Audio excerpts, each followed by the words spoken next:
So we'll start the session on Palestinian refugees and UNRWA. And I didn't ask you, do you consent to recording? But I have to record the sessions now because of, students. We have two students who are not, or three, who are not here now. Two have indicated that they may not be able to join because of their circumstances. So I have to record the sessions. If you feel uncomfortable, you can turn your camera off. But there's no reason. I like to see the students' faces. If you have weak internet, you can turn your camera off. Yeah. So we'll start on Palestinian refugees. I'm not sharing my screen. I will share my screen. And I guess I was hoping for more of like a seminar format today.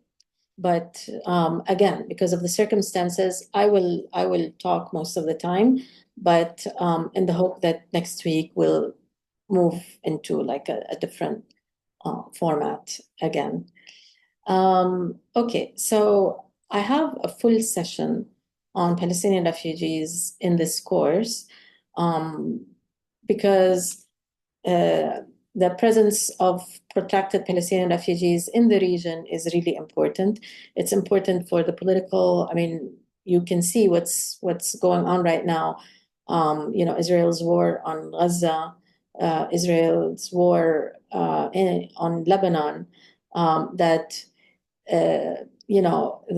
the presence of Israel and the relationship between the establishment of Israel and the Palestinian refugee problem are interconnected.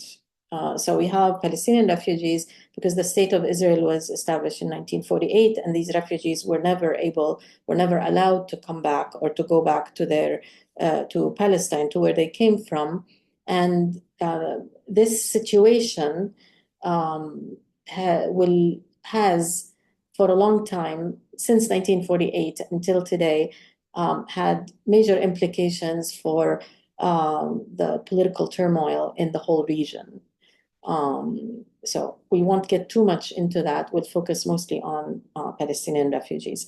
I use the term exceptional refugees with a question mark to highlight that there is something particular about the legal situation of Palestinian refugees. But the whole question of, does that make them exceptional, special, privileged compared to other refugees around the world or not, is an open question. So if you remember, the first time we met, I showed you this figure from the UNHCR website, and this is from June. The most up-to-date data is from June. Let me see. I need annotate. I need a flashlight. Where's the flashlight? Is this a flashlight? No. June 13, I think. Yes, June 13, 2024. No, I'm just looking. Can you all see my cursor? Yes. Okay. Okay, no, I'll close this. I was looking for like a flashlight. There's like a little flashlight. It's not working now. Okay, but as you see in this graph, you see on your right-hand side that Palestinian refugees are their own category. You have all of refugees around the world who are part or under the protection and the mandate of the United Nations High Commissioner for Refugees. And you see the light blue bar, refers to Palestinian refugees under UNRWA's mandate. UNRWA is the United Nations Relief and Works Agency. Sometimes you will find that UNRWA is incorrectly referred to as the United Nations Refugee Agency, but that's not correct. It's the Relief and Works Agency for Palestine refugees in the Middle East or in the Near East at that time. So you see that they are separated. They are a separate category, a special category that is not included with all other refugees around the world. And you see that their number is substantial. So currently there are 5.9 million Palestinian refugees who are registered with the United Nations Relief and Works Agency. From now on, I'm going to use the term, I'm going to say UNRWA from now on, not United Nations Relief and Works Agency. Okay. So, oops. So if we go back to 1948, and I have included on Moodle, I've included, I don't know how many of you had time, but I've included links to this excellent documentary on Al Jazeera titled The Ongoing Nakba. It's a documentary that goes back in history to the British colonization of Palestine and then the establishment of the State of Israel. And it's someone who actually has looked through the archives in the British archives, actually, and basically developed this documentary based on a lot of the evidence from the archives. But in 1948, what we call the Palestinian Nakba, or the Nakba is an Arabic word, of course, and the word means catastrophe in English. And this is an event that Palestinians and the region see as a catastrophic event, that this population was living on the people were living on their land and not knowing what was going on. They were under the British mandate, and what they saw around them in the region around them, Egypt, Iraq, Syria, they saw that these countries were gaining independence from colonial rule, and they were expecting that this will be their trajectory as well, that the British would leave, and that that the Palestinians themselves would have sovereignty and would rule themselves. But what happened was the British in 1917, actually, a person called Lord Balfour promised Palestine as a homeland for European Jews in 1917. And then later on, during World War II, as some of you know, if you've studied the history of World War II, the Nazi Germany basically committed the Holocaust and put large numbers, millions of Jews, in addition to Gypsies or Roma. I should not use the term Gypsies at all. Roma, who are like a diasporic, nomadic population in Europe, plus people who are disabled, plus others who have been stigmatized and shunned in European society. They put them in concentration camps and killed them. And then with the end of World War II and the defeat of Nazi Germany, then basically the preparation of providing Palestine as a homeland for the Jewish diaspora were put in place. And by 1948, in fact, the United Nations General Assembly voted to divide the land of Palestine into a land for Israel, a land for Jews, and a section or parts for Palestinians, for the indigenous population that was living there. These are iconic images of what happened in 1948, where people basically lost their home, lost their land, and left their villages and towns with basically their, clothes or whatever they could get and carry with them. It was a very traumatic, catastrophic experience that a whole population experienced in 1948, where almost 750,000 people became displaced, and they became displaced into neighboring countries. This is a map of historic Palestine. It's cut from the bottom and the top. But on the left is a map of historic Palestine. And depending on where people were whether they were in Jerusalem, whether they were in the north or in the south, basically they fled in 1948 because there was a war between what's called uh, they were basically military gangs who were trained in Europe and who came and settled in Palestine, and who basically there was a war between these gangs and Arab armies. But these gangs coming from Europe were more better trained, and they had more sophisticated weapons, so they basically could out um,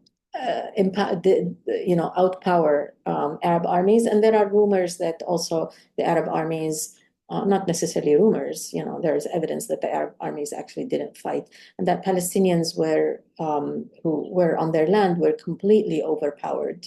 They were peasants. They didn't have, the British had for decades have deprived them of being organized or having weapons. So they basically in 19 between 1947 and 1948, people had villagers had women and children leave first, and men stayed in these villages and towns to fight. They were overpowered, and then they eventually either were killed or left. I see a question from David. Yes, go ahead, David. Yes, I wanted to ask, when was the name Palestine given to this land? The name Palestine is an ancient name. It's in the Bible. Mhm. So historically, this land has been referred to as Palestine. But Um, like in biblical times, it was the Philistines, which was in the yeah, Gaza area. no, no, So, yeah. I mean, if you look at maps from the British Mandate, this land is in British maps is called Palestine. but to when does it date back to? It dates back centuries. This has always been referred to as Palestine. Europe used to import, the Jaffa oranges from Palestine. The boxes used to say Palestine. So the land was referred to as Palestine, not Israel. And there were Muslims, Christians, Jews, Arabs, non-Arabs living on this land historically. This has always been, particularly Jerusalem and Hebron and other parts have always been multicultural, where, for example, the Armenians, when there was the Armenian massacres or genocide in Turkey, Armenians came to Lebanon, to Syria. They also came to Palestine and Jerusalem. This was, a land that was multicultural, diverse. It was a sanctuary. There were problems, of course, but it has never been an exclusively Jewish land.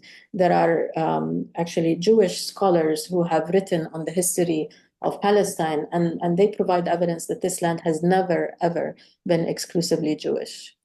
Mhm. Has always been diverse and had people from different racial and ethnic backgrounds. Yeah, I'm remembering that I think I read sometime that it was actually the Romans or the Byzantines that like labeled this plot of land as Palestine. Like um Yeah, in like homage to the Philistines, which was like the land that they were most interested because of their trading culture. I'm yeah. not sure. I'm not totally certain. Yeah, so that was centuries ago. Hmm. Yeah. Um, yeah, I mean, this is a good question because there are Zionist arguments that this land there was no Palestinian national identity before the creation of Israel in 1948. And that's not true. There you can argue that in Syria, in Jordan, in many other parts of the world, there was no national identity. Europe developed the concept of national identity very, very late in its history. So, I mean, tribes in Europe used to fight each other, and they never thought of themselves as having national identity. There's also, if we think about China, there's a book about how China, until very, very recently, until the 20th century, didn't have a national identity. people referred to themselves as coming from a specific region. And now we all accept China as a nation state. We accept European countries as nation states. We accept Syria, Jordan. So Palestine was also moving in the direction of having of the same trajectory as other countries in the region, other countries around the world, of people coming together and basically based on belonging to the same land, the same language, and having a national identity. Noor? Yeah, doctor, I wanted to ask something. It's not like was mentioned in the literature, but I heard it many years ago that the Jews, when they wanted to move out of Europe, they were given different options other than Palestine. Is that true? Yes, absolutely. So some historians refer to the first Zionist meeting, which took place in Europe in Basel, Switzerland, in 1890 something, in the year 1890 something. And during that time, um, uh, there were maybe three options of where the Jews would go and settle. Argentina was one of them, and a location in Africa was also one of them. So it was not always Palestine. Now, after World War II or during World War II, Palestine became the most viable option because the British were preparing for this. The British who were colonizing Palestine at that time basically had an interest in creating a Jewish state next to all the states that were working towards gaining independence. Yeah. And this is in historical records by Israeli historians as well. Okay, so where did these 750,000 people who became displaced go? It really depended on where they were geographically. So those who were in the north, many of them went to Syria or Lebanon. Those who were in the middle, of Palestine, many of them went to Jordan. Or those who in the west, they moved to the West Bank, the west of, on the coast. They moved to the West Bank, or to Gaza. For example, Gaza's population quadrupled after 1948 because a lot of the people who were displaced from this part of Palestine, if you see my cursor, went to Gaza, and Gaza until recently. 75% of the population in Gaza are refugees from 1948 and later 1967. Currently, 100% of the population, or 99% of the population in Gaza, are internally displaced. They were refugees and now they are internally displaced. However, some people remained on their land. Some Palestinians remained on their land and became Israeli citizens.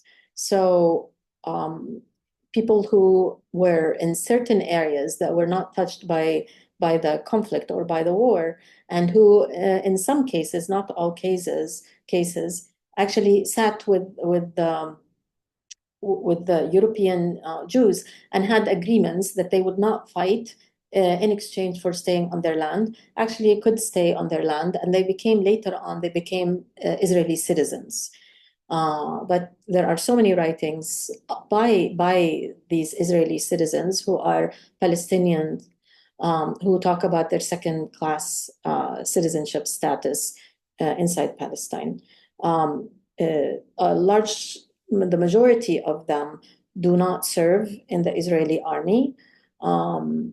As you know, and as you may know, maybe, all Israelis are required to serve in the army. Palestinian Muslims do not serve in the army. The majority of Palestinian Christians do not serve in the army. There are some groups of Palestinians who remained on their land and became Israeli citizens who serve in the army. Okay. Okay. So I wanted to, it's very important that for me to present this argument that Israel is what's called a settler colonial state. Some of you, maybe those who are in sociology, know, have read colonial, post-colonial studies, pieces by post-colonial scholars. Colonialism is one group of people dominating another group of people, and politically, economically, culturally, socially dominating them. And colonialism also is a process by which the colonizers extract resources from colonized land. Our region, of the world has been colonized by the British, the French, the Italians, the Germans, the Portuguese. Many parts of Africa, many countries of Africa have been colonized by European colonists. You see in Africa, some countries are English speaking because they were colonized by the British. Other countries are French speaking. Some countries are people's official language is Portuguese. So all of this depends on who colonized them. In Morocco, for example, Moroccans speak French and Spanish because they were colonized by both. In Lebanon, people speak French as their second language because they were colonized by the French. Settler colonialism is a particular form of colonialism where the colonizer not only sends a small number of people to govern the colonized and extract the resources, the colonizer actually, in settler colonialism, a large number of people from the metropole who are colonizers actually move to the colony and settle there and establish their own system of governance. So they are not immigrants. They're not immigrants who are going to another country to better their economic circumstances and to live under the political system of the place where they have migrated. They are settlers because they go there and they establish their own governance system, and they also engage in the extraction of resources. And these resources are either land or human resources like labor. For example, in some countries in Africa, the colonizers extract labor from Africans in terms of the lithium that is used for the microchips that we use in our phones, in terms of the diamonds, for example. There are some countries that are ravaged because the French or corporations from Europe come and extract that important resource and use African labor in order to produce it. So it's land, it's resources. And settler colonialism also is a type of colonialism that is intent on removing the indigenous people. In some cases, annihilating them. So in the case of New Zealand, in the case of North America, the indigenous people have been annihilated or they have been killed. And not only exploited for labor, but they have been killed, they have been removed off their land.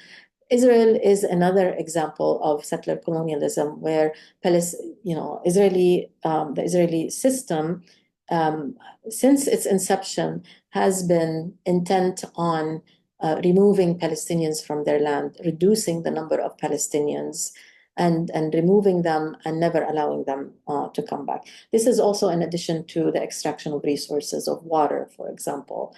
Land and water are two of the most important resources that Israel has extracted from Palestinians. These are some photos, actually, just to bring the point of settler colonialism home. This one on the left and the one on the top are photos taken after 1948, but of a Palestinian village where these buildings, now they're not the most, architecturally wonderful homes, but there you can see on the left that there's a mosque minaret. You can see homes that are 2 stories with balconies. This is a village on the coast, so people had balconies, in this because for hot weather. However, the people that you see here are Europeans. This photo on the bottom had the caption. These are photos from the Israeli Press Archive. This photo on the bottom has the caption of a Jewish European woman is sitting in the middle of the village and waiting to be assigned a home in this village that was depopulated, a few months earlier. So this is a form of settler colonialism where a village was depopulated. Its people were, forced out, and new individuals came from Europe and settled in their homes. And there are books, actually. There's a book written by a Jewish anthropologist about another village where people came from Europe and went into homes. They were assigned homes, and inside these homes they found pots and pans and flour and sugar and rice and olive oil and like food and stuff and mattresses. And they just took this these items, and just took over these homes in this village. So that's a form of settler colonialism. This is something that is now, if I say these things in the United States, in some context in the US, I would be accused of anti-Semitism. But this is historic. These are historical facts. These are people from Europe who came and settled in places and in homes of people who are driven off their land. Okay. There are these religious arguments that this land used to belong to Jews 4,000 years ago. Now there are people who take these religious arguments and rebuttal or provide counter arguments to them. I don't get into these types of arguments about God promising people land from 4,000 years ago. Okay. So in 1948, in fact, there is a Doctor, I have a question. Yes, go ahead, Gideon. The pictures you showed us, like where did this happen? Which land was taking that to that extent? These pictures, I will come out. These pictures are my father's village. Okay, it's a village on the coast, and the village is called La Abbasiyya. And it's a village that used to have 5,000 people in it, and it was completely depopulated. It was not destroyed. There are other villages that were completely destroyed and in the fighting, and some villages the homes remained there, but they were depopulated of their inhabitants. And these photos are actually from the Israeli Press Archive. So these are not photos by Palestinians. These are photos by Israelis who documented and took photos of this village in 1949 or 1950. So less than a couple of years after the village was depopulated.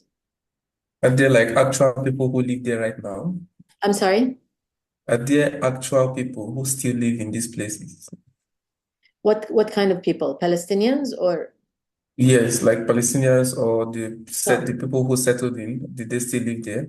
No, there are no Palestinians. There are Israelis. There are Jewish Israelis who live there. Of course, now this doesn't look these homes after 76 years, they have been taken down. The mosque is still there, by the way, but these types of homes have been taken down. Just like, in like Beirut, Ras Beirut, if you look at photos from 1948, you will see nice little homes, but now you don't see homes, you only see buildings.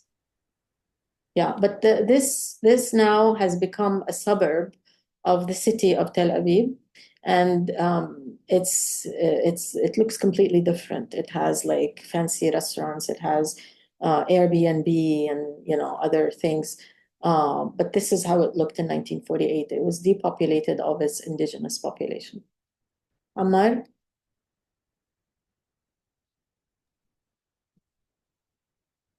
I can't hear you, Ammar.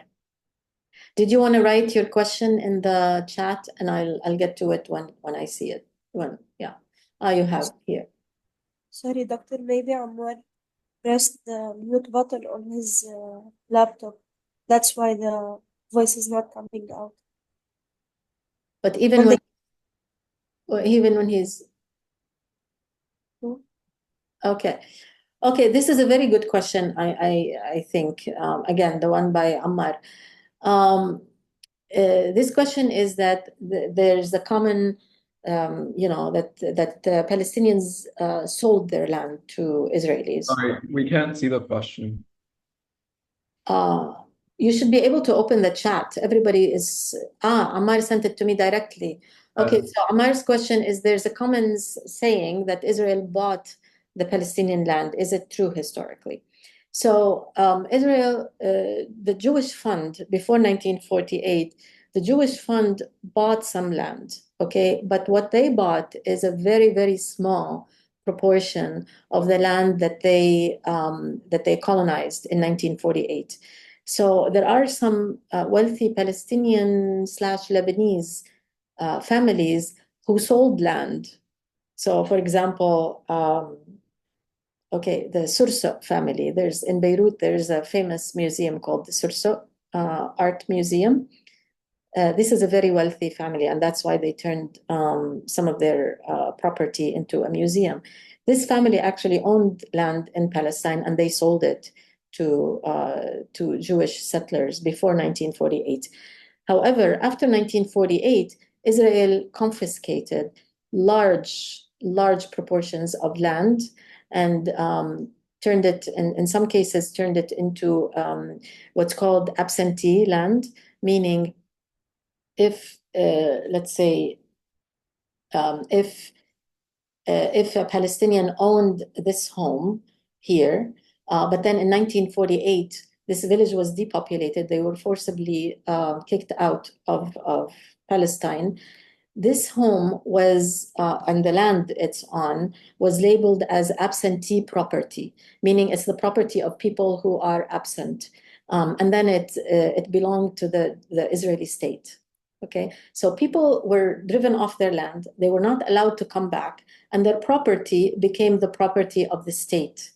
And they were called absentees rather than, forcibly displaced people. That also, you're asking very good questions. Please continue to ask questions. Okay, so in 1948, the United Nations General Assembly actually had a resolution, and in that resolution 194, and in that resolution, they basically stated that refugees, Palestinian refugees who wish to return to their homes and live at peace with their neighbors should be permitted to do so at the earliest predictable date. Okay, and those who don't want to return should be given compensation for the land and the property that they lost. Okay, since 1948 until today, Israel refuses to allow Palestinians to return. And in fact, since the early 1990s, since what's called Oslo Peace Accords started between the Palestinian Authority and Israel, the question of Palestinians' return, Palestinian refugees' return to their land has been completely erased off the table. At least by Israel and the United States and others who are talking about the two-state solution, saying that there should be two states, one Israel, one West Bank and Gaza to be Palestine. But the refugees are not part of that. The return of the refugees is not part of that equation. Nonetheless, Palestinian refugees, such as myself or the descendants of refugees, will never give up on the right of return to Palestine, even in symbolic ways, if they cannot physically go back. So let me go into some definitions here. If you remember, when we had the session on UNHCR and the refugee regime, UNHCR defines a refugee as any person who, owing to a well-founded fear of being persecuted for reasons of race, religion, nationality, membership of a social or political group, is outside their country of nationality and is unable to return because of this fear, and who needs the protection of the international community. Okay, so that's the definition of any refugee around the world. There's the element of fear of persecution and the inability to return and the idea of seeking asylum and protection from the international community. The definition of a Palestinian refugee is different. A Palestinian refugee is any person who was living in Palestine, whose normal place of residence was Palestine. See, the United Nations used the term Palestine, so they were referring to that land as Palestine. So their normal place of residence was Palestine between 1946 and 1948, and who lost both home and means of livelihood as a result of the 1948 conflict. I need to turn off my air conditioner.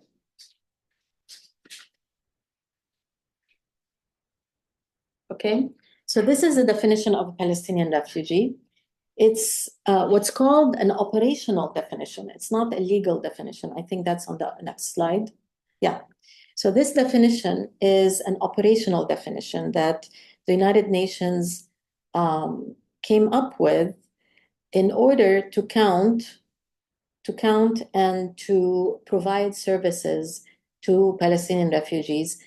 But this was not a legal definition that granted Palestinian refugees any legal protection, such as the definition of UNHCR. However, there's something important that you should all know. The definition of the Palestinian refugee predates the definition of a refugee. So, because the definition of Palestinian refugee was established in 1948 or 1949 actually, not 1948. Whereas the International Refugee Convention, sorry, I don't know, my mouse is messing around. Whereas the 1941 definition of refugee by UNHCR was in 1951. Oof. Sorry, I'll try not to use my mouse, but okay. So as you see here, UNHCR was established in 1950, and the international refugee regime and the definition of a refugee was written in 1951. By then, Palestinians have been refugees and displaced for 2 or 3 years, and the United Nations has been providing services to Palestinian refugees and has already established a definition for Palestinian refugees. Okay, Noor? Doctor, according to the definition of the Palestinian refugees, so for example, if someone who's living in Lebanon, but he was, for me, for example, I was born after 1948, and I wasn't in Palestine between June 1, 1946 and 1948, so I'm not considered as a Palestinian refugee because of this definition? Okay, no, you are. You are, because if your parents or grandparents were defined as refugees and are registered with the United Nations Relief and Works Agency, then you will be a refugee. And this is a difference between Palestinian refugees and others. Whereas the idea is any refugee from Sudan, from Syria, from Somalia, who becomes a refugee, over time, they are either returned or integrated or resettled. They are no longer a refugee. Okay, and they no longer are counted or protected by UNHCR because they become an immigrant or they become citizens or residents of another country. On the other hand, the number of Palestinian refugees increases. So they were 750,000 in 1948, and now I'm telling you that there are 5.9 million Palestinian refugees who are registered with UNRWA because their children, their grandchildren continue to be refugees, to have refugee status. Okay, this is what some have argued that, Palestinian refugees are privileged more than other refugees. The United Nations or the international community continues to take care of them 76 years after, whereas other refugees, they're provided with protection and services for a few years and then they're on their own. Okay, there's another question in chat by by David. Where is this implication specific to Palestinian refugees established? I didn't understand the question. Can you explain it more? So the implication being that descendants of refugees by this definition are also refugees. This was also by the United Nations. This was a decision by the United Nations because I'll tell you why. Let me see if it's in one of the other slides.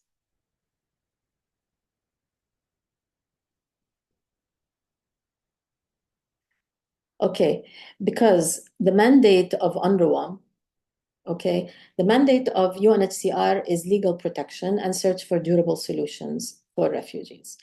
The mandate of UNRWA is to provide services to Palestinian refugees for as long as the Palestinian refugee question is not justly resolved. Okay, so UNRWA was established as a special UN agency for Palestinian refugees, and the idea was that it would be an agency that would be dismantled after the refugees are receive, basically a just solution. Either they would be allowed to return, as in United Nations General Assembly Resolution 194, they would be permitted to return to their land, or they would be compensated for the property and that they have lost. So since 1948 until now, this has not happened. So UNRWA was established in order to provide services to Palestinian refugees until a just solution for their plight is reached. Okay, so a just solution has not been reached until now. So all Palestinians from 1948 and their descendants are still refugees who have political claims to return to Palestine. I see. Thank you. Okay. Okay. So now again, even more so-called privileges. Well, the first is that Palestinians who were displaced in 1948, who were deemed not needy or who moved to an area not in UNRWA's field of operation, were not registered as refugees by UNRWA. So there are Palestinians who went to Egypt, for example. They had relatives in Egypt. They went by boat from one of the coastal cities to Egypt. They were not registered by UNRWA, and they are not considered Palestinian refugees. There are Palestinians, for example, who were wealthy and who who had property in Lebanon, okay, and who were in Lebanon in 1948. These were not registered by UNRWA. On the other hand, the descendants of the original 1948 refugees are also refugees, even if they have obtained another nationality. Okay. So obtaining another nationality does not drop refugee status for Palestinians. Okay, it is for UNHCR, for Sudanese, Syrian, Somali, other refugees from sub-Saharan Africa, from other parts of the Ukrainian. Once if they return, when it's peaceful to do so, or if they obtained another nationality, obtaining another nationality means that they have been resettled somewhere else, then they are no longer refugees. In the case of Palestinians, they continue to be registered with UNRWA, even if they obtain another nationality. Okay, as you can imagine, Israel is very angry that the UN holds this. Okay, does that have an implication on their access to opportunities? Having another nationality, absolutely. They have more opportunities and more resources. So you see, for example, in the case of Palestinian refugees in Jordan, because they have received the nationality, the Jordanian nationality, they actually, socioeconomically, they are better off than the majority, not all, of Palestinian refugees in Lebanon who have not received a nationality. Okay, I hope I answered this question. I hope I understood what you mean by your question. Okay, so yes, here UNRWA was established in 1948 by the UN General Assembly in 194. It began operating in 1950. Actually, in 1949, two agencies were established, UNRWA, and then another agency that was, so UNRWA was the arm that was in charge of providing services, okay? The other agency, I forgot what the name of the agency, there's an acronym, CCC. It's an agency that was in charge of searching for a political solution to Palestinian refugees. That political agency was dismantled shortly after, but UNRWA remains, and UNRWA receives every 3 years a vote in the UN General Assembly. That a vote, basically all countries around the world vote to protect UNRWA's mandate, meaning to keep UNRWA working and functioning and providing services to Palestinian refugees. Again, the mandate of UNRWA is to assist and protect Palestinian refugees pending a just and durable solution to their plight. Okay, so again, there are 5.9 Palestinian refugees who are registered with UNRWA. All of Palestinian refugees who are registered with UNRWA should have, in 1948, become refugees either inside historic Palestine, West Bank and Gaza and Jerusalem, or Jordan, Syria, and Lebanon. Those who became displaced or who were displaced in Egypt, in Iraq, in any other place, Turkey, Europe, whatever, those who have means are not registered with UNRWA.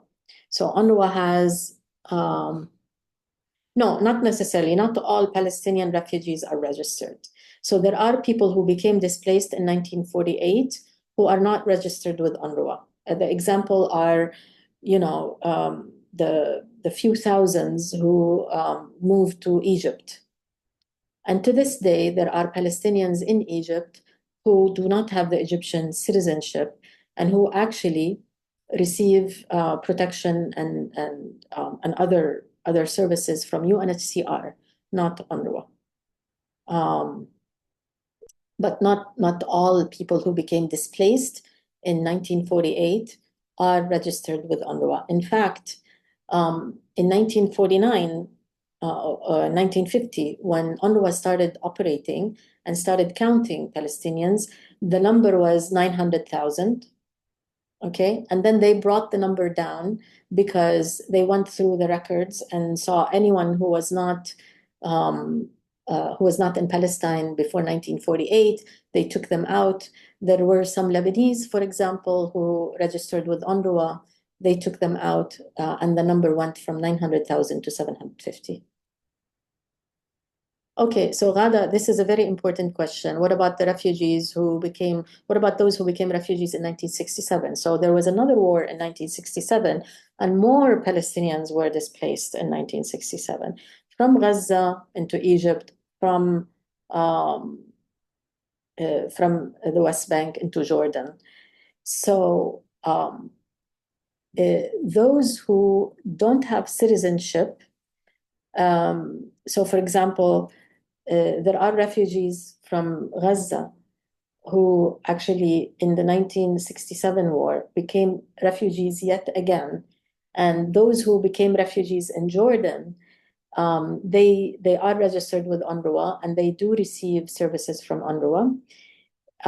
Jordan, that provided citizenship to the majority of refugees Palestinian refugees from 1948, did not provide citizenship to those who became refugees in 1967. Okay, it's a very complex situation. So you have in Jordan the majority of Palestinian refugees who are citizens of Jordan. So 50% of the citizens in Jordan, people in Jordan who are citizens are historically from Palestine. but there are a few thousand or maybe 30,000 Palestinians in Jordan who are not citizens, and they rely on services from UNRWA. Okay. So UNRWA is a provider, unless there are any other questions. UNRWA is a provider of core services to Palestinian refugees. Primarily, for a long time, UNRWA provided relief, food and shelter and other things for many years. But now, UNRWA's services are education and health. So all Palestinian refugees who are registered with UNRWA have universal access to UNRWA's education and health services. UNRWA operates 706 schools in Palestine, in Jordan, Syria, and Lebanon.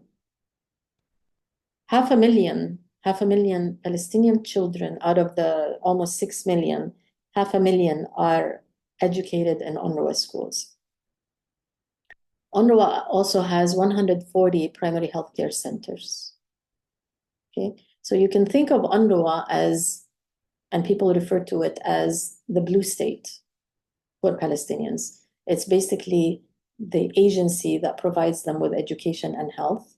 In some countries or in some places, Palestinian refugees are heavily reliant on UNRWA services, such as in Gaza, because before October 7th, 2024, 2023, I'm sorry, 75% to 80% of Palestinians in Gaza are refugees.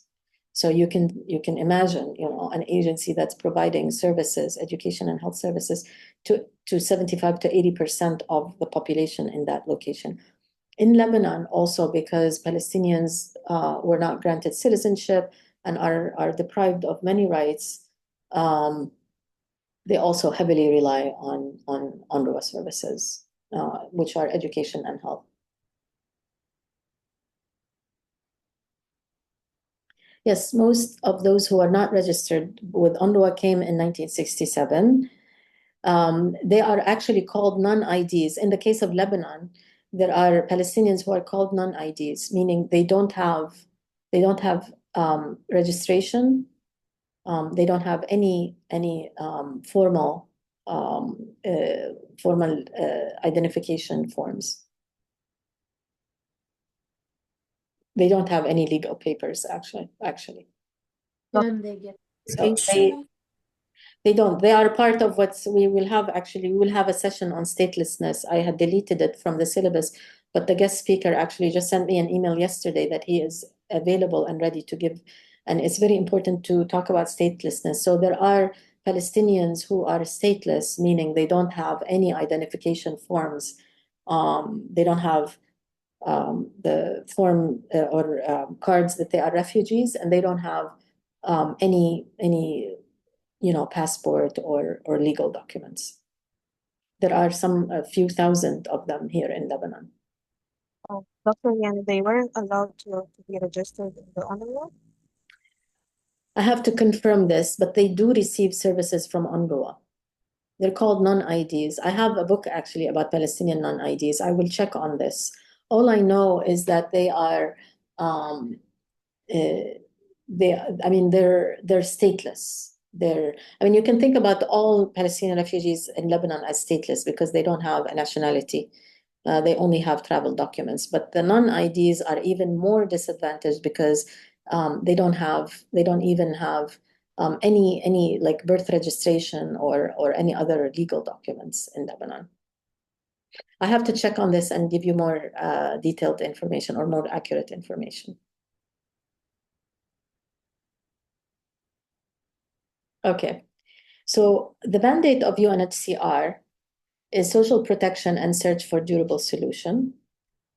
And we talked about durable solutions being either return, repatriation to their home country if voluntary repatriation, if it's safe, integration in the first country of asylum, or resettlement into a third country.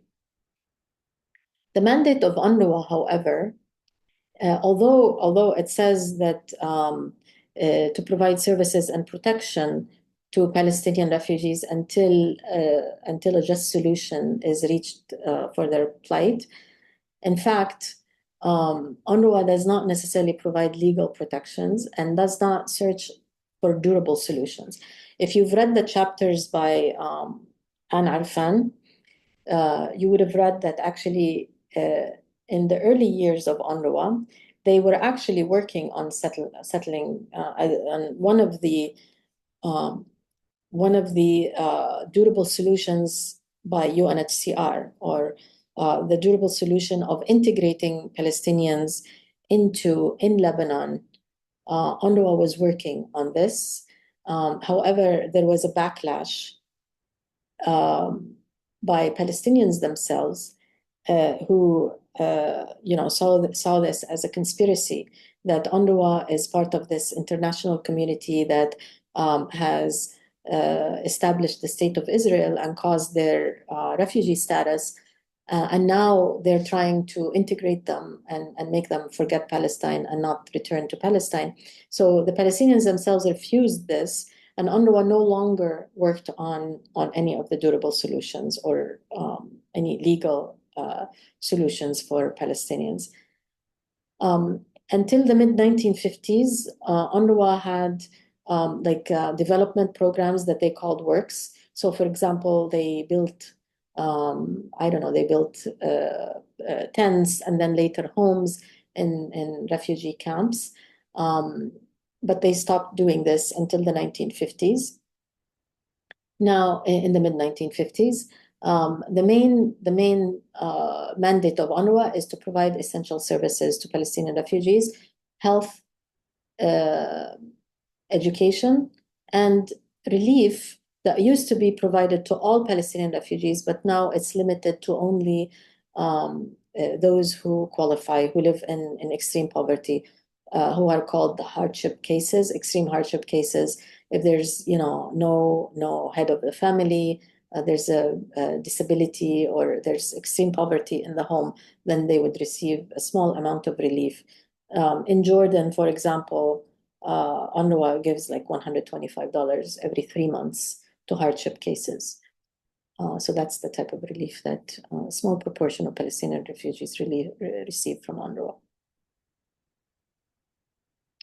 Protection is an open question.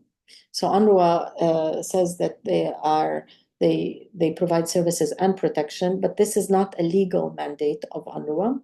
And in many places, not in many places, I'm sorry, but in the case of Lebanon, UNRWA, for example, is very diplomatic and does not get into the whole question of requesting from the Lebanese government or advocating with the Lebanese government to provide, to give Palestinian refugees the right to work, for example.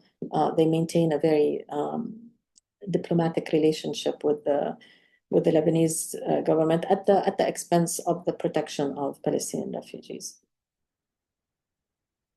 Okay, so I spoke about resettlement at this question of whether UNRWA was actively working on resettling or settling Palestinian refugees, and there was a backlash, and then UNRWA stopped working on this. Okay, so this is the name of, remember I mentioned that there were 2 agencies established, one to work on the political solution for Palestinian refugees, and worked on the settlement of the Palestinian question. It's called the United Nations Conciliation Commission on Palestine, UNCCP, and the other agency was UNRWA, and UNRWA's mandate is to provide services. Okay. So UNRWA, like the UNHCR, which we talked about before, receives most of its budget from a few donors. The US is number 1, $218 million a year. European Union, France, and Germany. Okay. Again, this is similar to UNHCR, whereby the funders are the states that support Israel politically and militarily, with, amounts that are far, far, far exceed what these countries pay to UNRWA. And then the policies of UNRWA have to be in line with basically, and not anger the funders, the donors. What's happened since October 7th, but particularly since January, February of 2024, is because of Israeli accusations, all of these countries actually suspended their funding to UNRWA. They suspended their funding because UNRWA was accused by Israel of hiring 12 people. UNRWA has 30,000 staff. They were accused of hiring 12 people who participated in the October 7th attacks on Israel. But then these accusations were not supported by evidence. So all of these countries suspended their funding to UNRWA. But then when a report came out, when an investigation report came out and showed that these accusations are not true, and that UNRWA always shares with Israel, not even with the United States, shares with Israel the names of all of its employees and staff. And Israel has never made any comments about these staff. So France, Germany, even the UK, others reversed the decision and have continued to fund UNRWA. The United States has not reversed that decision. So, and if you see that the United States gives UNRWA a much bigger chunk of its budget, UNRWA has been under extreme stress, has always been under stress due to funding, but in most recently under extreme stress because of losing the US 2018 million. Where does UNRWA spend its money? I need to move this. I don't know if you see this. UNRWA spends most of the money it receives on education. As I showed you in a previous slide, UNRWA operates 706 schools, okay? So most of the money that UNRWA receives pays for schools and for salaries for teachers and for basically maintaining schools, which are universally available and free for Palestinian refugees. And then it spends 15% on health, and then smaller amounts on support, relief, and social services. In a sense, UNRWA is a child protection agency, or I'm writing something, a commentary actually. I'm writing a commentary about UNRWA, and I'm arguing that it's a child protection agency and that defunding it is a big mistake. So there's a question from Noor: if UNRWA were to close due to the lack of funds and the inability to continue its operations, what would happen to the status of Palestinian refugees? Yes, UNRWA has always been under the stress of not knowing whether they'll receive the money or not, whether they'll open the schools in September or October or not. But this time, with US withdrawing the largest chunk of funding from UNRWA, this is an existential crisis that UNRWA is going through. Now, other countries like Japan, for example, like some of the Arab Gulf countries, have donated money to UNRWA to compensate for the loss from the US withdrawing its funding. So they're continuing to operate now. A lot of their resources are used in Gaza right now. But yes, UNRWA is going through an existential crisis currently. And there is a fear that UNRWA will no longer be able to operate in the near future. The idea that Israel and the United States are proposing is that these Palestinian refugees should go to schools in the country where they are in Jordan, in Lebanon, in Syria, and or other NGOs. Like in terms of food relief in Gaza, for example, Israel and the US want the World Food Program and World Central Kitchen and other NGOs to take over what UNRWA does. But these NGOs don't have the infrastructure to operate in Gaza that or the experience that UNRWA has. So it's a cop-out. It's an excuse, basically saying that there are other NGOs who can take over. But the idea is really to really harm any chances that UNRWA will continue to operate. Doctor, Yes. I meant what would happen to the legal status of the refugees? Yes, that's a very important question because it's not only about services and health and education. It's also about the political claims of Palestinian refugees. In the Anna Arfan book, she does a really good job in putting together, that Palestinian refugees in their demands for services, there are political claims as well. They're not only saying that we are poor refugees and you have to help us and give us food and education and health. They're also saying that the international community has obligations towards us. We have political claims. And until the international community provides us with a just solution, they have to continue to provide these services. Whether you agree with this or not, but that's what's going on. And the fear is that if UNRWA services stop because UNRWA no longer operates, then the whole political claims of Palestinian refugees will be dissipated. And that's exactly what Israel wants. And the US, of course. Okay? So these are really, really sophisticated questions that you are all asking. Thank you. And you're, sometimes I have like this information later on, but you're asking about it. So here we have in Gaza, which is 2.2 million population, 80% of them before this year were refugees. UNRWA operates 22 primary healthcare centers, 183 schools, and has majority of children who attend UNRWA schools are in Gaza, or most, large proportion, 286. In Lebanon, UNRWA operates 26 primary healthcare centers. They are either in refugee camps or on the outskirts of refugee camps. The same for schools. There are 65 schools, mostly primary and intermediate schools, but a few number of secondary or high schools. And you have like 39,000 children who go to UNRWA schools in Lebanon.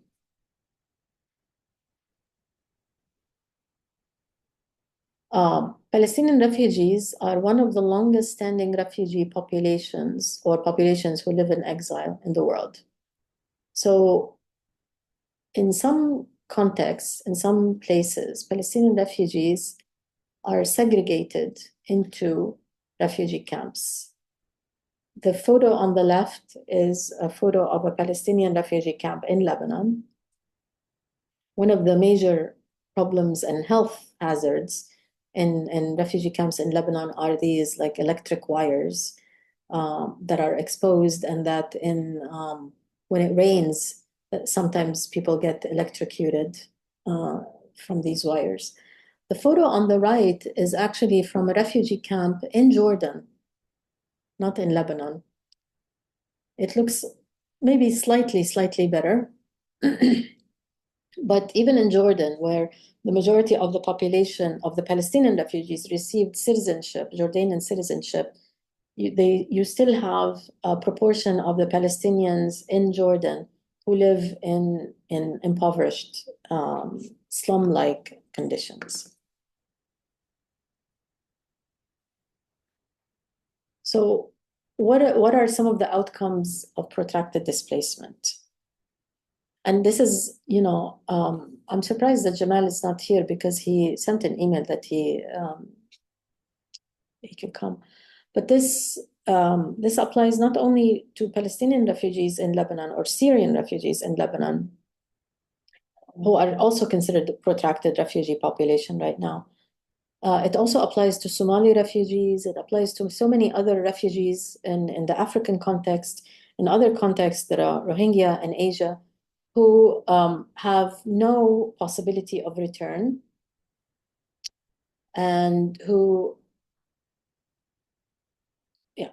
I'll address this, who have no possibility of return and who are not settled and who are not resettled, or not integrated and not resettled. So they're sort of like hanging.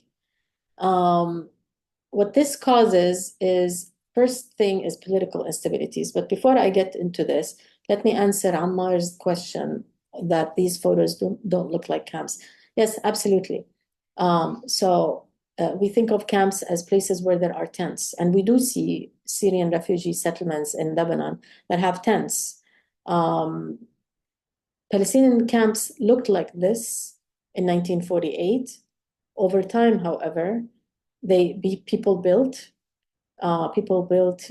makeshift homes, and first they had what's called zinco ceilings, like metal ceilings, and then they changed them, and they have rooftops, and so these look like slum neighborhoods in an urban setting, correct, Ammar? Maybe they don't look like camps, but they are refugee camps. They are places where the majority are refugees. In the case of Lebanon, things are, there are some refugee camps that are not majority Palestinian refugees. Anyways, okay, so coming back to the outcomes of protracted displacement. So one of the main outcomes is political instabilities, and you can see that in Lebanon. You can see it in other places around the world, where the presence of large numbers of refugees, protracted refugees, who are not integrated, who are not allowed to work, are not allowed to have to be connected to the sewage system or the water system in the country, and who are excluded, this will cause political instabilities in the long term. It will cause economic problems. If you remember the report by Maha Yahya that I mentioned last time, there's a process of de-development that is taking place in some countries around the world that host large numbers of protracted refugees. Because you start with economic problems related to the unemployment of refugees, and in some cases, the rise of the cost of living, because now you have a larger population that needs to rent, that buys food, so the cost of food goes up, the cost of rent goes up. And then you have aggrieved citizens because of, things are becoming more expensive to them. They're facing economic problems. Then these citizens become aggrieved, and they channel their anger towards the refugees rather than towards the policies that are causing, these problems. The presence of protected refugees can also lead to social and cultural, to eating away or to negative impact or on social and cultural cohesion in a country, and ethnic antagonism. So the refugees become basically constructed as a different ethnic group or even racial group, become racialized, and anger is directed towards them. And in some cases, environmental degradation. I mean, you have sometimes, whether rightfully so or not, complaints about the pollution of rivers in Lebanon, the mixing of sewage with underground water in some cases because of the refugee settlements. So we have this, and we have and there's a lot of literature that addresses this. What this also leads to is xenophobia, racism, in both policies, so racist policies by the host state, but also in citizen attitudes that is also fueled by the racist policies and fueled by political discourse that demonizes refugees and blames them for all the problems. So what then happens is that the more xenophobia there is, the more camps are isolated, and then the isolation of camps then leads to more. It's sort of like a vicious cycle. It leads to political and economic problems and instabilities. And then the only solution that the host state at least sees as the solution for this chain of challenges is refoulement, which is returning the refugees, getting rid of the refugees. It's an unfortunate situation. Okay. And what states in implementing short-sighted, uninformed policies don't see is that the more refugees are isolated in camps, the more social and economic problems this will cause, and the more security problems this will lead to in the country. And then what happens is that when the policymakers see that there are security problems, that the security of the country is threatened, then their solution is to isolate the refugees more and more. So this is a vicious cycle, and others have written about this in terms of refugee host countries that get into this vicious cycle of, the more they isolate refugees and exclude them, the more security problems this causes. Okay. Let me go back to UNRWA and just clarify UNRWA's where UNRWA works and their fields of operation. So UNRWA works in Gaza, here in the West Bank, Jordan, Syria, and Lebanon. Okay, these red dots indicate where refugee camps, where Palestinian refugee camps are. Jordan has the highest proportion of Palestinian refugees. As I mentioned, 50% of the population in Jordan are Palestinian, of Palestinian origin. Lebanon has the smallest proportion of Palestinian refugees, but because of the small number or the small Lebanese population, then Lebanon sees the presence of Palestinian refugees as a bigger problem compared to to Jordan and Syria. And the refugees in the West Bank and Gaza they are refugees from other parts of historic Palestine, but nonetheless, they are seen as still being within the borders of Palestine, even though they are not in their original village or town.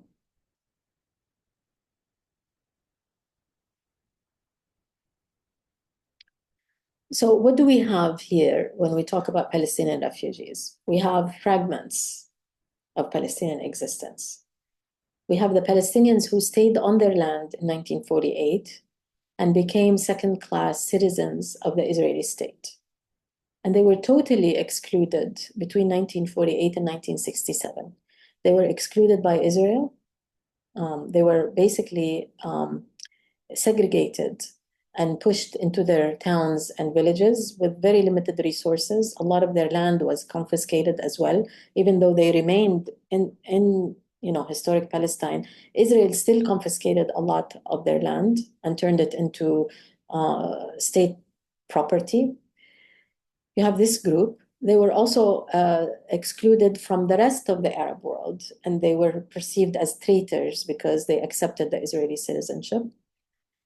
Then you have the second group of Palestinians who are not refugees, who are inside historic Palestine. They're in the West Bank and Gaza, but they are not refugees.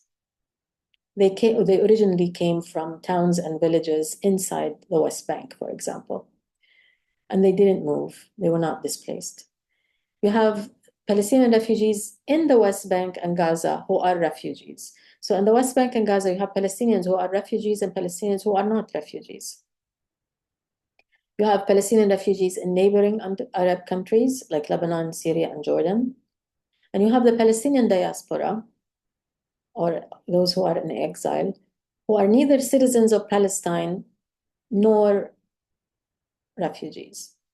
Okay, so they trace their history and ancestry to Palestine. They refer to themselves as Palestinians, but they don't have UNRWA registration. They don't have Palestinian citizenship, and they are living outside historic Palestine. The idea is that over the past decades, the idea is to maintain Palestinian identity with all of this fragmentation that has been, both an ideal, but also a very big challenge.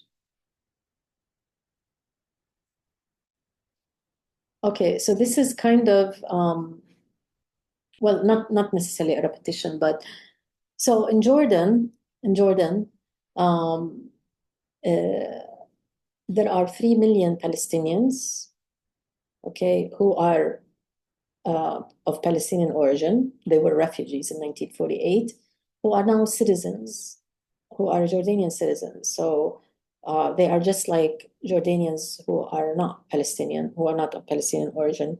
They have the same rights. You know, maybe there's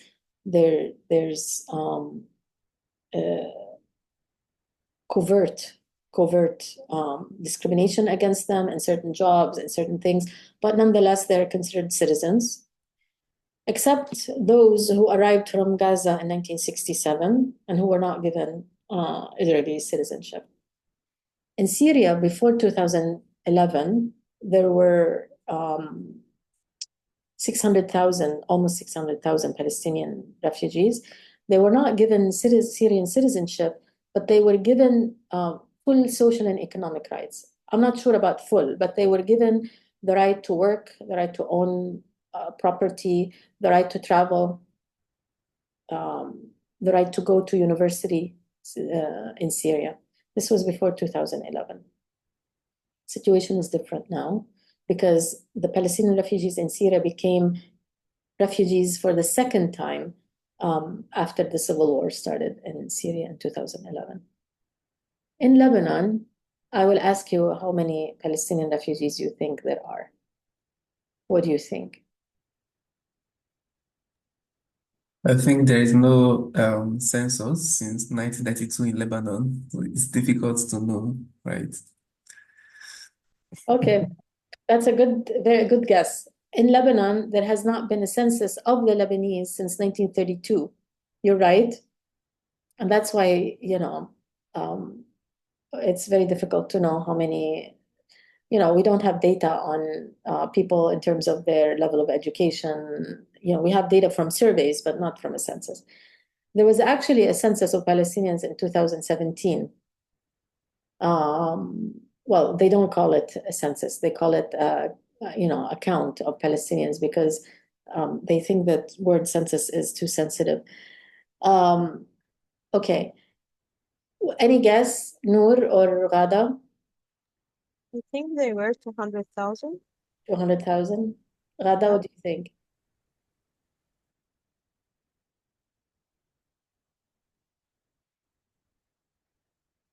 Less than 200? Ghada, not sure. Okay. Okay. Actually, it depends. It depends. Oops, we're not going to take a break because we're going to finish quickly.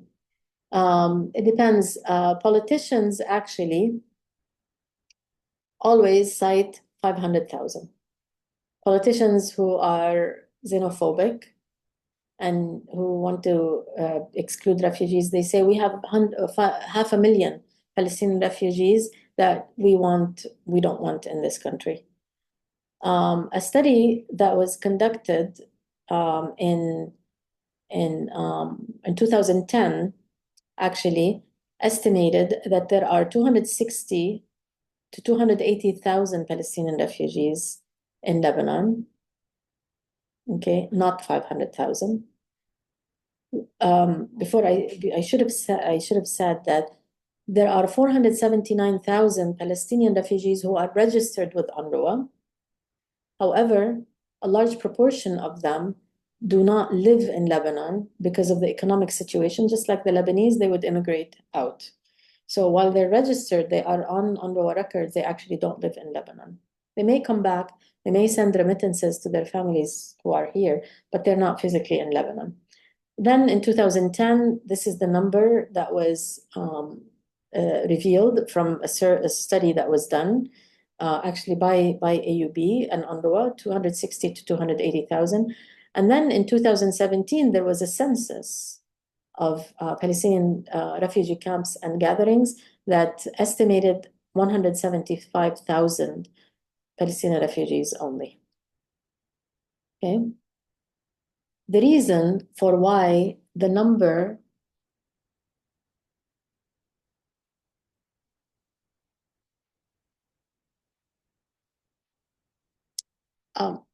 okay, the reason why the numbers are problematic is that I'll come back to the comment by Ammar, is that, or Ammar, you can send your comments to the whole group because they don't see it. So you can just copy paste what you wrote and send it to the whole group. Because Palestinians in Lebanon are not granted the right to work, they cannot own property, and they don't have the same rights as other foreigners in the country. Actually, they have less rights than other non-citizens in Lebanon. They have a very high out-migration rate. So whoever can, get a job, get an education, would leave Lebanon and go work somewhere else. And that's why we have, these numbers where you have the number who are registered with UNRWA is much higher than the number who are actually in Lebanon. You think the number of PRL, Palestinian refugees in Lebanon, could be more than what it is now, but due to the religious sensitivities, it prevented them, increases, yes. So one of the reasons why some group of politicians say that we cannot give Palestinians the right to work or own property is because that will give them, that will disincentivize them from fighting to return to Palestine, and that would make them stay in Lebanon. And we cannot have them stay in Lebanon and be given citizenship like in Jordan, because Lebanon is different. Lebanon has different religious sects. The Palestinians in Lebanon are overwhelmingly Sunni Muslims, and if they are given citizenship, then they would increase the number of Sunni Muslims in Lebanon, and that would, disturb what's called the sectarian balance. So that's one of the reasons why that are provided, given. Yeah. Okay. This is the location of Palestinian refugee camps in Lebanon. This map shows there are 12. There used to be 14, and 2 were destroyed during the Civil War. And now you have most of the refugee camps are in the vicinity of urban centers, Tripoli, Beirut, Saida, and Tyre. And then you have some in Bekaa. There are also Palestinian gatherings that are not on this map. Okay. Okay. So this is a table that shows actually the numbers from the census that was done in 2017. PRL means Palestinian refugees in Lebanon. PRS means Palestinian refugees from Syria who came to Lebanon after 2011. Then you have Syrian and Lebanese. So what are called Palestinian refugee camps, in some cases, have less than half of the population who are Palestinian refugees. Okay, so because the Palestinian refugee camps have become like urban slum areas, so you get poor immigrants, poor refugees, poor Lebanese who move into these areas, and then the camp becomes mixed, not only Palestinian. A very clear example is the Shatila refugee camp on the outskirts of Beirut. The Shatila refugee camp experienced a massacre in 1982. So a large number of Palestinian refugees from the Shatila refugee camp actually had like a political asylum in Northern European countries like Denmark or Sweden. So the number of Palestinians went down, while at the same time, Syrians who were coming to live in Lebanon and work as seasonal migrants moved and rented places in the refugee camp because it was cheaper than other places in Beirut. So you see that Shatila is less than 1/3 Palestinian refugee, and the majority of the population in Shatila are actually Syrian. The refugee camps that maintain a Palestinian character are generally in the south, like Mia Mia, Burj al-Shamali, and also in the north, like Nahr al-Barid. Okay. Any questions about this? I think there's something in the chat. And Ghada is saying that the number has dropped even more after the 2020 crisis. Yes, absolutely. Okay, so if we want to talk about the situation of Palestinian refugees in Lebanon, we have to think about the context of Lebanon. Always in migration studies, there's a lot of focus on the context of reception, not only on the refugees themselves and the characteristics of the refugees and what they do and what they bring with them, but also the context of reception. So again, you know, Lebanon had its last census in 1932, before it became an independent state, and that census was carried out by the French. Lebanon has what's called a delicate sectarian balance, where the whole political system is built around that sectarian balance. The country experienced a civil war between 1965 and 1990 that Palestinians participated in. So there's always this sentiment towards Palestinians that they instigated the civil war, they participated in the civil war, and we can never forgive them. The Lebanese can never forgive them for that. Okay. In 1990, before the end of the civil war, there was the Ta'if Agreement, where all political parties in Lebanon agreed that Lebanon would have an Arab identity. As you know, during the civil war, there were some political factions that wanted to remove the Arab identity of Lebanon and say that we are Phoenicians, or we don't want to identify with other Lebanese. So they all agreed that Lebanon would have an Arab identity and that they would go through political reforms.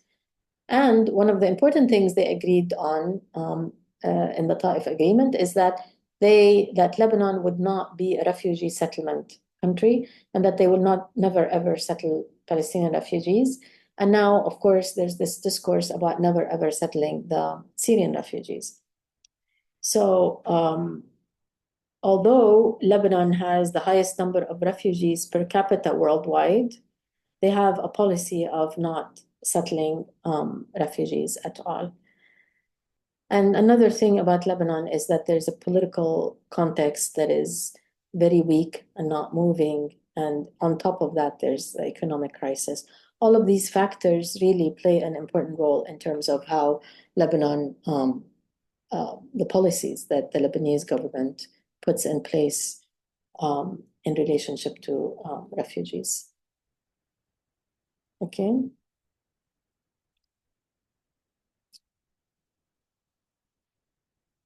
The question that I have here is whether Palestinian refugees in Lebanon, after 76 years and after exclusionary policies, are only refugees, or have they transformed into a minority group in Lebanon that's pushed outside the boundaries of citizenship? There's an important scholar whose name is Julie Petit, who wrote about Palestinian refugees in Lebanon, and who argued that Palestinian refugees have become a minority group. They're not only refugees, but they are a minority group. Now, whether they become an ethnic or a racialized or any other characteristic, they are basically a group that lives inside Lebanon, but lives outside the boundaries of the benefits of citizenship. Okay. At the same time, I would argue that Palestinian refugees, they can remain as refugees with political claims to international protection as refugees, yet at the same time develop racialized identities as people who are living in a state but not benefiting from whatever citizenship can provide, the privileges, whatever privileges citizenship can provide. Does anybody have any question about this or reflection? You didn't get that, yeah. So the idea here is that whether Palestinian refugees after 76 years of exile and living in Lebanon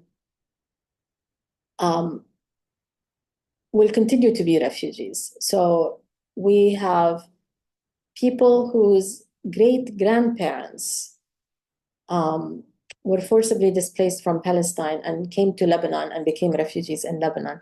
And they have grown, they have lived and grown up in Lebanon, and they're, let's say, in their 20s. Do they still remain as refugees? This is besides the mandate of UNRWA and the idea that, that they remain refugees until a just solution.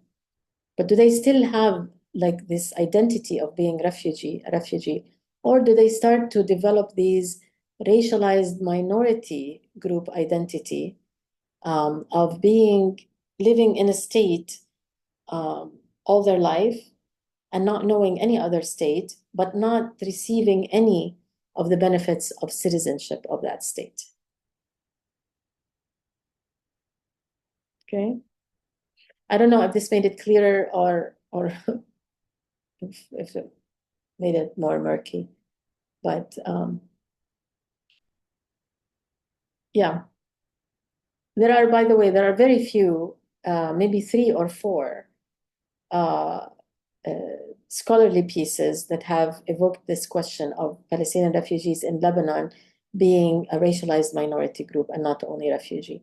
Most of the writings on Palestinian refugees in Lebanon, and there are a lot actually, there are a lot more writings on Palestinian refugees in Lebanon than there are in Jordan or in Syria, because of the political context, because Lebanon, researchers come to Lebanon and it's open to researchers, unlike Syria, where it's very difficult to do research in Syria under the political regime.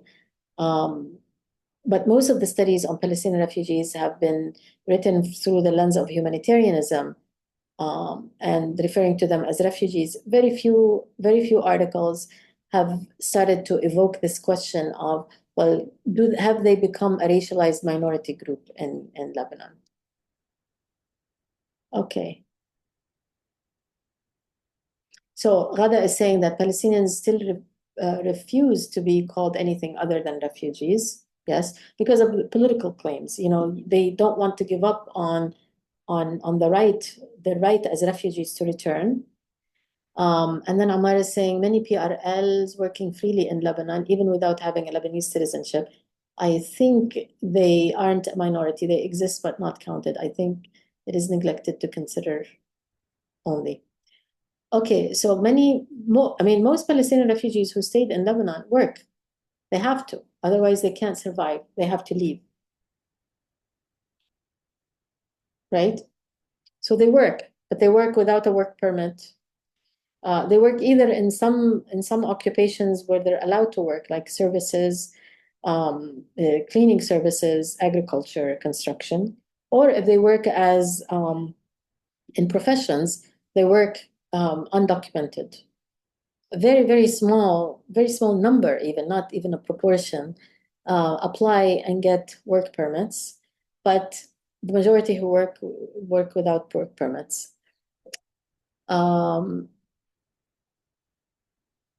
Yes, so, okay, Ghada's comment is that even those who have Lebanese citizenship still refer to themselves as Palestinian refugees. So I neglected to say that Lebanon is sort of like the mirror image of Jordan, whereas Jordan granted citizenship to the majority of Palestinian refugees who came in 1948, but there's still a small proportion who did not receive Jordanian citizenship. In the case of Lebanon, a small proportion of wealthy and Christian Palestinians received the Lebanese citizenship, but the majority of Palestinians didn't receive it. So even the Christian and the wealthy Palestinians who received Lebanese citizenship still refer to themselves as Palestinian. Okay, whether they say refugees or not, but they still maintain, at least most of them, still maintain the Palestinian identity.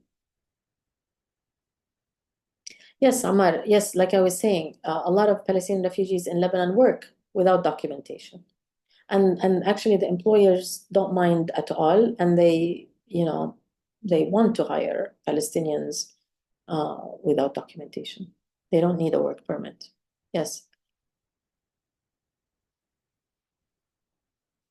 No, yes. So there are Palestinians who work in international organizations. UNRWA, for example, is one of the largest employers of Palestinian refugees. And Palestinians can work in international organizations like UNRWA. Okay.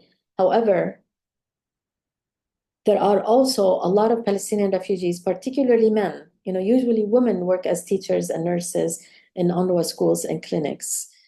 But men work in the Lebanese economy. They work as, a large proportion work as unskilled workers in the Lebanese economy. They work in construction, they work in agriculture, maybe less so in agriculture now than in the past. They work, those who have engineering degrees work as foremen, they go to construction sites and work not as engineers, but as supervisors of construction workers, for example.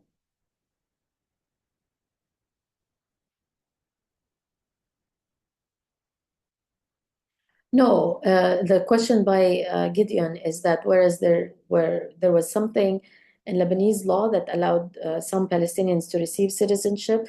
No, this was ad hoc really in the early 1950s, where people claimed to be in Lebanon, for example. People claimed to have roots in Lebanon. Christians, for example, had an easier time claiming that they have connections to Lebanon, and they received citizenship. It was not, there was no policy really. It was ad hoc. And even more recently, a few years ago, a small number of Syrians in Lebanon received Lebanese citizenship, but they were all wealthy Syrians. They really were not the impoverished refugees. They were people who could purchase apartments and homes and live in Lebanon. Okay.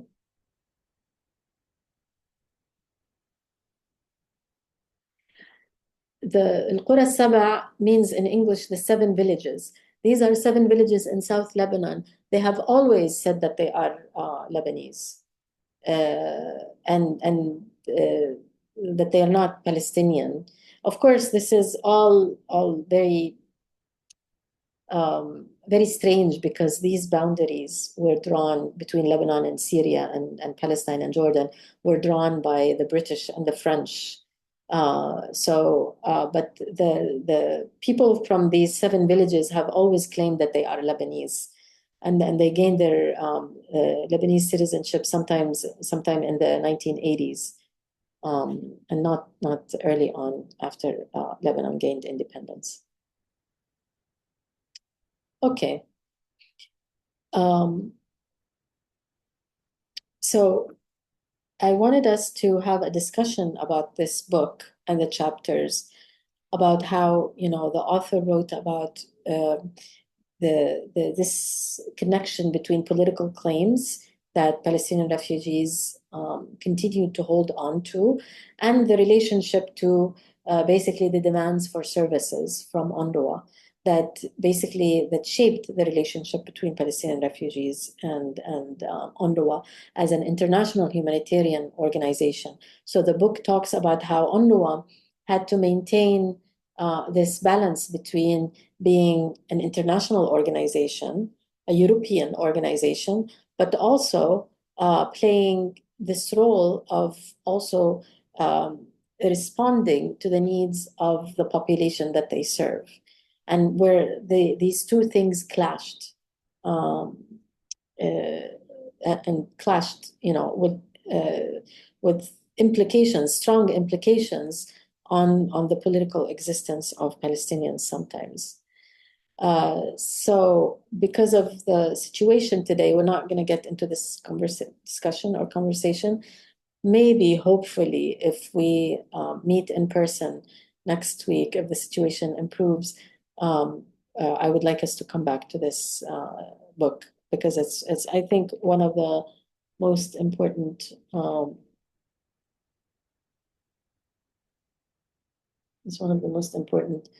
I think it's one of the most important books that have been written about Palestinian refugees and UNRWA. The article by Feldman, and I'll end here. The article by Feldman is also a very important window into an analysis focusing on Palestinian refugees, but actually it's a global question of what happens to refugees in general, and Palestinian refugees in this specific case, in protracted displacement, where their whole life becomes entangled with humanitarianism. So this is a situation where it's not about a few months or even a few years of a population being displaced and needing humanitarian support and protection. This is a situation where people's lives become entangled with this whole existence of humanitarianism. Okay, and what Feldman refers to is humanitarianism becoming a condition of life. Okay, where these refugees see that their existence is very much dependent on the presence of humanitarianism, and they can't, they cannot see otherwise. And this becomes a problem. So, and I'm actually struggling with this because I'm very much committed to the idea of UNRWA continuing to exist for as long as there is no just solution to the plight of Palestinian refugees. At the same time, this whole existence of Palestinian refugees under a humanitarian long-term condition has warped or has really negatively impacted what Palestinian identity means and what the right of return means for Palestinians. Okay. So this is like the tension between maintaining a humanitarian organization such as UNRWA under the current circumstances, while at the same time being very critical of this humanitarian condition of life that has really painted what Palestinian identity and exile means. Okay. Any questions or reflections on this?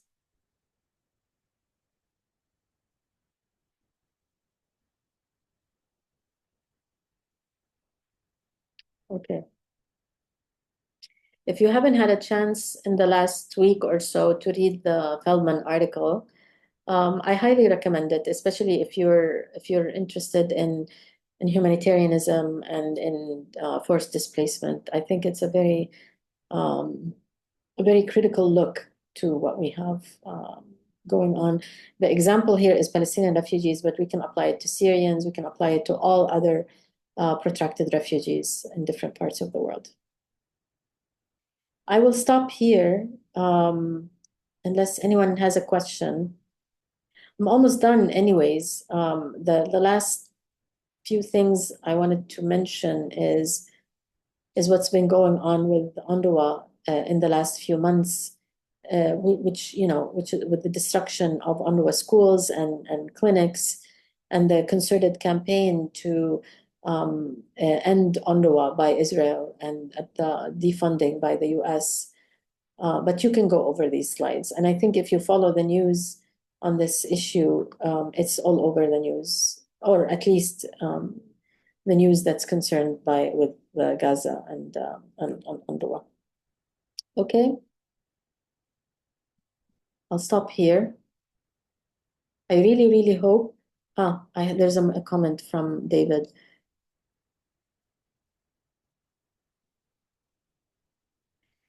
I still find it baffling that this has been facilitated by countries like the US that are supposed to stand for justice. In theory, they're supposed to stand for justice, but in many parts of the world, actually, the US policy does not stand for justice. The US policy is drawn in relationship to economic and political interests. And the US sees, the bolstering of Israel as part of its national interests, with the disagreement of so many political analysts, actually. But yes, this is what we have. Yeah. Okay. Yeah, I was going to say, I truly, truly hope that we can meet in person next week. But as you know, if the situation stays the way it is, we'll just continue online, just for the safety of everyone. Okay? Okay. Thank you. And we'll connect next week.